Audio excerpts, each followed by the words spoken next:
Right, this question asks us a bunch of things about this quadratic function.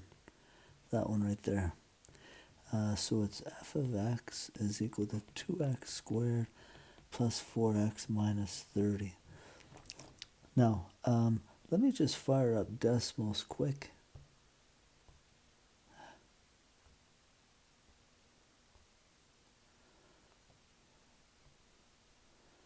Okay, here we go. And let's just graph it. So y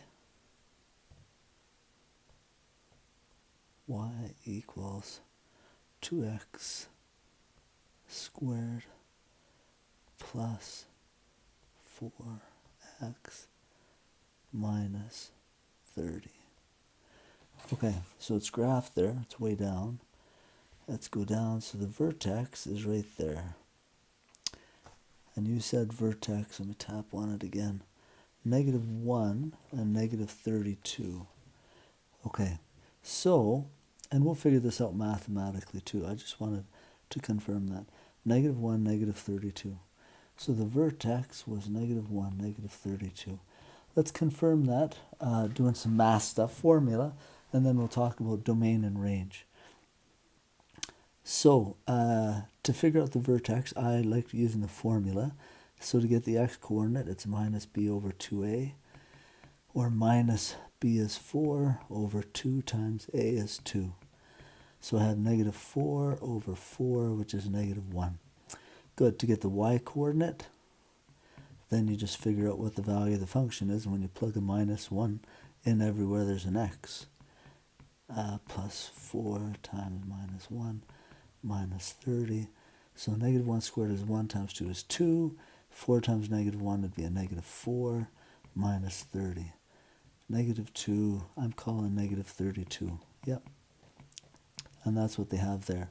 So if you want to do a couple characteristics about that, your vertex is this, your axis of symmetry is that, your max or min, in this case it opens up, so your minimum value would be a y value of -32. Usually they ask for that as a point, so it would be -1, -32. Depends on how they ask it. But then they could also ask you what your domain is. And what the domain is are what are all the x's, or what are allowed x's, or ones that show up in your graph. And it turns out when you look at the graph that it can go as far to the left and far to the right as it wants. So the domain, you could say, are all the x's as long as x is an element of the real numbers. Or if you do this in interval notation, you'd say from -infinity all the way up to +infinity, you can use them all.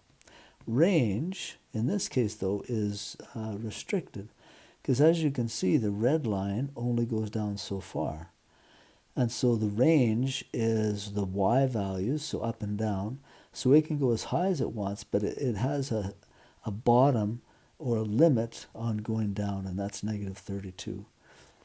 So your range, and again, like any interval notation, the first number is the smallest number, and the second number is the biggest number. So the smallest number, the lowest it can go down is -32, and then the highest it can go up forever.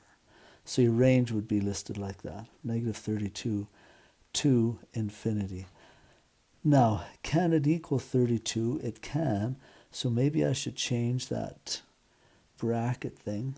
I always sort of throw them on and then I think about them at the end. I should change that to a square bracket because it can be equal to -32. Okay, hopefully that helps you with that particular question.